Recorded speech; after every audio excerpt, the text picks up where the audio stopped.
Hi friends, ಇವತ್ತು ಮೊದಲಿಗೆ ದೇವ್ರ ಮನೆಯಿಂದ ಆರಂಭ ಮಾಡ್ತಾ ಇದ್ದೇನೆ. ಬನ್ನಿ ಫ್ರೆಂಡ್ಸ್, ಇವತ್ತು ನಾವು ಫ್ಯಾಮಿಲಿ ಪೂರ್ತಿ ಮಾದಪ್ಪನ ಬೆಟ್ಟಕ್ಕೆ ತಾಳು ಬೆಟ್ಟದಿಂದ ಪಾದಯಾತ್ರೆ ಹೋಗ್ತಾ ಇದ್ದೀವಿ. ಸೊ ಹಂಗಾಗಿ ಫ್ಯಾಮಿಲಿ ಫುಲ್ಲು ರೆಡಿಯಾಗಿ ಹೊರಟಿದ್ದೀವಿ. ಬನ್ನಿ ಇವತ್ತಿನ ನಮ್ಮ ಜರ್ನಿ ಹೇಗಿರುತ್ತೆ ಅಂತೇಳಿ ನೋಡೋಣ.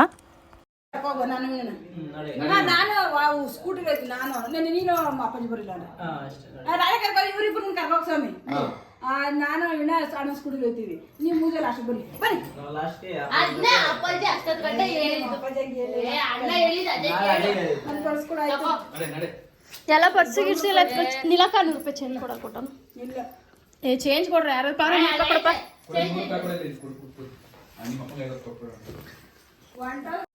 ನೋಡಿ ಫ್ರೆಂಡ್ಸ್, ಆಲ್ರೆಡಿ ಇವಾಗ ಮನೆಯಿಂದ ಹೊರಡ್ತಾ ಇದ್ದೀವಿ. ಸೊ ಮನೆಯಿಂದ ಹೊರಡ್ಬೇಕಾದ್ರೆ ಬಸ್ ಇದ್ದಿಲ್ಲ ಊರಲ್ಲಿ. ಸೊ ಹಂಗಾಗಿ ನಾವು ಬೈಕಲ್ಲಿ 2 ಬೈಕಲ್ಲಿ ಹೇಗೆ ನಾವು 7 ಜನ ಹೋಗೋದು ಅಂತೇಳಿ ಪ್ಲ್ಯಾನ್ ಮಾಡ್ತಾಯಿದ್ವಿ ಇಷ್ಟೊತ್ತು. ಸೊ ಪ್ಲ್ಯಾನಿಂಗ್ ಎಲ್ಲ ಮುಗೀತು. ಸೊ ಹಂಗಾಗಿ ಇವಾಗ ನಾವು ಹೊರಟಿದ್ದೀವಿ. ಬನ್ನಿ ಇವಾಗ ಜರ್ನಿ ಸ್ಟಾರ್ಟ್ ಮಾಡೋಣ. ಫೈನಲಿ ನಾವಿವಾಗ ಬಸ್ಸಲ್ಲಿದ್ದೀವಿ. ಬಸ್ ಅಂದರೆ ಕನಕಪುರದಲ್ಲಿ ಬಸ್ಸಲ್ಲಿದ್ದೀವಿ.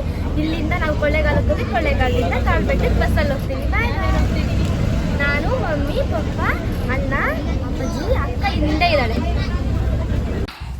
ನೋಡಿ ಫ್ರೆಂಡ್ಸ್, ಫೈನಲಾಗಿ ಇವಾಗ 12 ಕಾಲಾಗಿದೆ. ನಾವು ಆಲ್ರೆಡಿ ಇವಾಗ ಬೆಟ್ಟಕ್ಕೆ ಬಂದಿದ್ದೀವಿ. ಸೊ ನಮ್ಮ ಅಕ್ಕ ಬಂದು ಅವ್ರದ್ದು ಮೈದನ ಮಗನ್ನ ಕರ್ಕೊಬರ್ಬೇಕಂತೇಳಿ ಅವಳು ಮಳವಳ್ಳಿಯಲ್ಲಿ ಇಳ್ಕೊಂಡಿದ್ಲು.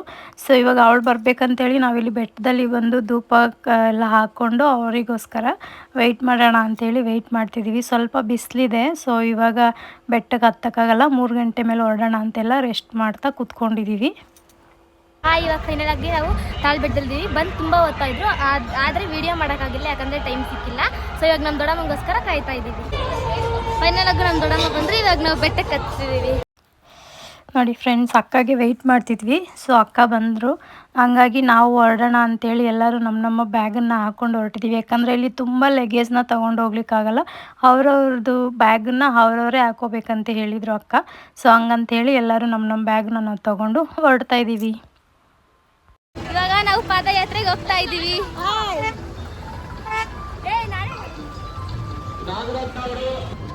ಪಪ್ಪ ಇಲ್ಲ ಪಪ್ಪ.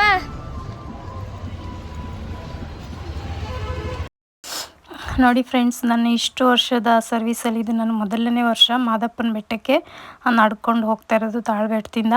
ಸೊ ಹೆಂಗಿರುತ್ತೆ ಜರ್ನಿ ಏನಂತ ಗೊತ್ತಿಲ್ಲ, ಧೈರ್ಯ ಮಾಡಿ ಹೊರಟಿದ್ದೀನಿ. ನನಗಂತೂ ಹೆವಿ ಬೆಟ್ಟ ಹತ್ತಲಿಕ್ಕೆ ಮತ್ತು ಜಾಸ್ತಿ ನಡಿಲಿಕ್ಕೆ ಸಡನ್ನಾಗಿ ಸುಸ್ತಾಗುತ್ತೆ. ಸೊ ಪರವಾಗಿಲ್ಲ, ಮಾದಪ್ಪ ಇದ್ದಾರೆ ಅಂತೇಳಿ ಯೋಚನೆ ಮಾಡಿ ಹೊರಟಿದ್ದೀನಿ. ಹೇಗಿರುತ್ತೆ ಅಂತ ಗೊತ್ತಿಲ್ಲ.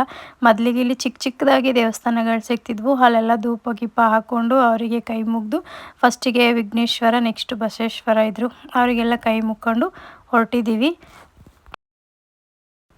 ಇದು ನಾವು ಮೊದಲನೇ ಬೆಟ್ಟ ಹತ್ತಿ ತಲುಪ್ತೀವಲ್ಲ ಫ್ರೆಂಡ್ಸ್, ಆವಾಗ ನಾವು ಕಜ್ಜಾಯದ ಬುತ್ತಿ ತೊಗೊಂಡು ಬಂದಿರ್ತೀವಿ. 2 ಬುತ್ತಿ ತರ್ತೀವಿ. ಒಂದು ಇಲ್ಲಿ ಮಾದಪ್ಪನಿಗೆ ಫಸ್ಟ್ ಬೆಟ್ಟದಲ್ಲಿ, ನೆಕ್ಸ್ಟು ಅಲ್ಲಿ ದೇವಸ್ಥಾನ ಹತ್ರ ಹಾಕಬೇಕು. ಸೊ ಮೊದಲಿಗೆ ಇವಾಗ ಕಜ್ಜಾಯದ ಬುತ್ತಿನ ಇದು ಮಾಡಿದ್ದೀವಿ. ಅಲ್ಲಿ ಶಿವ ಮತ್ತು ವೆಂಕಟೇಶ್ವರ ಇಬ್ಬರು ಇರ್ತಾರೆ. ಅವರಿಗೆ ನಾವು ಮನೆ ಮಾಡಿಸ್ಬೇಕು. ಮಾಡಿಸಿ ನೆಕ್ಸ್ಟ್ ನಮ್ಮ ಜರ್ನಿ ಸ್ಟಾರ್ಟ್ ಮಾಡಬೇಕು. ಸೊ ಹಂಗಾಗಿ ಅಕ್ಕ ಮಾಡ್ಕೊಂಡು ಬಂದಿದ್ರು, ಅದನ್ನು ಮಾಡ್ತಾಯಿದ್ದೀವಿ.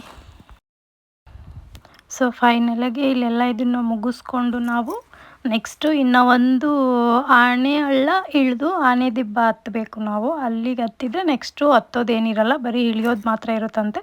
ಸೊ ಹಂಗಾಗಿ ನಾವು ಈಗ ಅಲ್ಲಿಗೆ ಹೊರಡಲಿಕ್ಕೆ ಫಸ್ಟ್ ಇಲ್ಲಿ ಮಣೆಕಾಯಿ ಹಾಕ್ಸ್ಬಿಟ್ಟು ಹೊರಡಬೇಕು. ಅದಕ್ಕೆ ರೆಡಿ ಮಾಡಿಸ್ತಾ ಇದ್ದಾರೆ. ಪೂಜೆ ಗೀಜೆ ಎಲ್ಲ ಮುಗಿಸ್ಕೊಂಡು ಹೊರಡಬೇಕು. ನನಗಂತೂ ಫಸ್ಟ್ ಟೈಮು ಬೆಟ್ಟ ಹತ್ತಾ ಇದ್ದಿದ್ದು, ಹೇಗೆ ಏನಂತ ಗೊತ್ತಿಲ್ಲ. ನಾನು ಜಾಸ್ತಿ ನಡೆಯೋದು ಇಲ್ಲ, ಆ ಥರ ಹತ್ತಿದ್ದು ಇಲ್ಲ. ಲಾಸ್ಟ್ಗೆ ನನ್ನ ಕೈಯಲ್ಲಿ ಆಗಿಲ್ಲ ಅಂತ ನಂದು ಬ್ಯಾಗು ನಮ್ಮ ಹಸ್ಬೆಂಡೇ ಇಟ್ಕೊಂಡು ಬಂದರು. ಸ್ವಲ್ಪ ನನಗೆ ಹೆಲ್ಪ್ ಆಯಿತು. ಹಂಗಾಗಿ ನಿಧಾನವಾಗಿ, ನಮಗೆ ಎಷ್ಟು ನಿಧಾನ ಆಗುತ್ತೋ ಅಷ್ಟು ನಿಧಾನವಾಗಿ ನಾವು ಅಲ್ಲಿಂದ ಹೊರಟು ಇಷ್ಟು ದೂರ ತಲುಪಿದ್ದೀವಿ. ಒಂದು ಬೆಟ್ಟ ಹತ್ಬೇಕಾದ್ರೆ ನಂಗೆ ಅನ್ನಿಸ್ತಾಯಿತ್ತು, ನಾನು ಇಲ್ಲಿಂದನೇ ರಿಟರ್ನ್ ಹೋಗ್ಬಿಡೋಣವಾ, ಮತ್ತೆ ಆಗಿಲ್ಲ ಅಂದರೆ ಏನು ಮಾಡೋದು ಸೆಂಟ್ರಲ್ ಅಂತ ತುಂಬ ಭಯ ಆಗ್ತಾಯಿತ್ತು. ಬಟ್ ನಮ್ಮ ಮನೆಯವರು ಮನೆಯಿಂದ ಹೊರಡ್ಬೇಕಾದ್ರೆ ಒಂದು ಮಾತು ಹೇಳಿದರು. ಅದೊಂದು ಮಾತು ನೆನಪಾಯಿತು. ಯಾವುದನ್ನು ನಾವು ಆಗಲ್ಲ ಅಂದ್ಕೊಂಡಿರ್ತೀವೋ ಅದು ನಮ್ಗೆ ಆಗೋದೇ ಇಲ್ಲ, ನಾವು ಆಗಲೇಬೇಕು ಅಂತ ಪ್ರಯತ್ನ ಮಾಡಿದ್ರೆ ಆಗುತ್ತೆ ಅಂತ ಹೇಳಿದರು. ಸೊ ಹಂಗಾಗಿ ಮತ್ತೆ ನಾನು ರಿಟರ್ನು ಆಗಲ್ಲ ಅಂದರೆ ಅವರು ಬೇಜಾರಾಗ್ತಾರೆ, ಮತ್ತು ನನಗೆ ಬೈತಾರೆ ಅಂತೇಳಿ ನಾನು ಧೈರ್ಯ ಮಾಡಿ ಫೈನಲಾಗಿ ಆದಂಗೆ ಆಗಲಿ ಅಂತೇಳಿ ಹೊರಟೆ. ಸೊ ಇಷ್ಟು ಹತ್ತಿದ್ದೀನಿ ಫೈನಲಾಗೆ.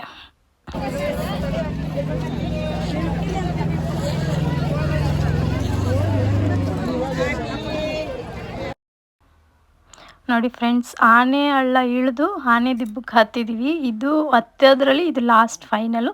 ನೆಕ್ಸ್ಟಿಗೆ ಇವಾಗ ನಾವು ಇಳಿಯೋದಷ್ಟೇ. ಇದು ಸ್ವಲ್ಪ ಹಂಗೆ ತುಂಬ ಟಯರ್ಡ್ ಅನ್ನಿಸ್ತಾಯಿತ್ತು. ಬಟ್ ಮಾದಪ್ಪನ ಭಾರ ಹಾಕ್ಕೊಂಡು ಇಷ್ಟು ದೂರನೇ ಬಂದಿದ್ದೀನಂತೆ, ಇನ್ನೆಷ್ಟು ದೂರ ಅಂತೇಳಿ ಹೊರಟೆ. ಇನ್ನೇನಿಲ್ಲ, ಫೈನಲಾಗಿ ನಾವು ಕೆಳಗಡೆ ಇಳಿಯೋದೇ ಇರೋದು.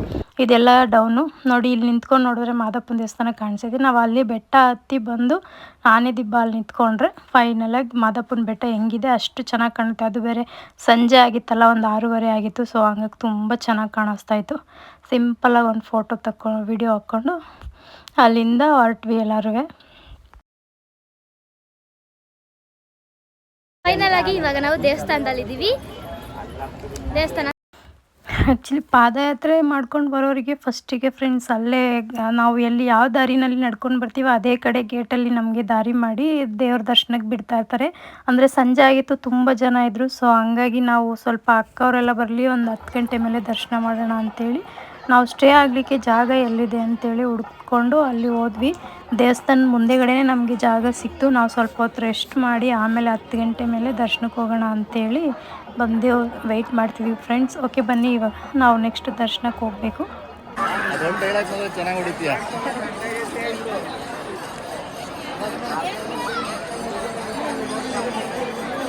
ಇವಾಗ ನಾವು ದರ್ಶನಕ್ಕೆ ಹೋಗ್ತಾ ಇದ್ದೀವಿ. ದರ್ಶನಕ್ಕೆ ಹೋಗಿ ದೇವ್ರನ್ನ ಆಮೇಲೆ ತೋರಿಸ್ತೀವಿ.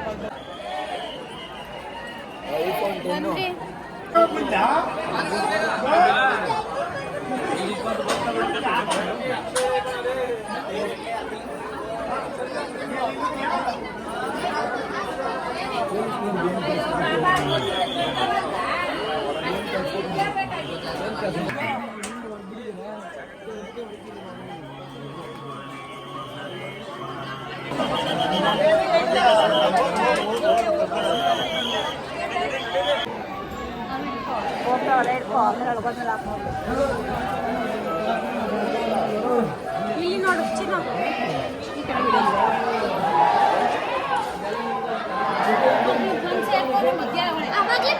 ದರ್ಶನ ಮಾಡ್ಕೋಬೇಕು ತಾನೆ.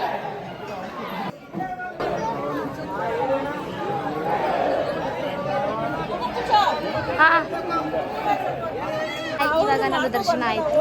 ಸೊ ಇವಾಗ ನಾವು ಸ್ವಲ್ಪ ಕೂತ್ಕೊಳ್ಳೋಣ ಅಂತ ಕೂತ್ಕೊಂಡಿದ್ದೀವಿ.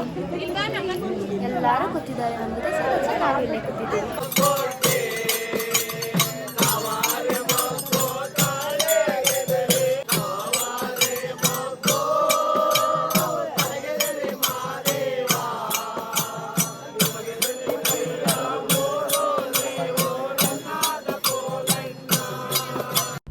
ಓಕೆ ಫ್ರೆಂಡ್ಸ್, ಇವಾಗ ತುಂಬ ಟೈಮ್ ಆಗಿದೆ. ಈ ವಿಡಿಯೋ ಇಲ್ಲಿಗೆ ಸ್ಕಿಪ್ ಮಾಡ್ತೀನಿ. ಮುಂದಿನ ವಿಡಿಯೋದಲ್ಲಿ ಸಿಗ್ತೀನಿ. Thank you for watching.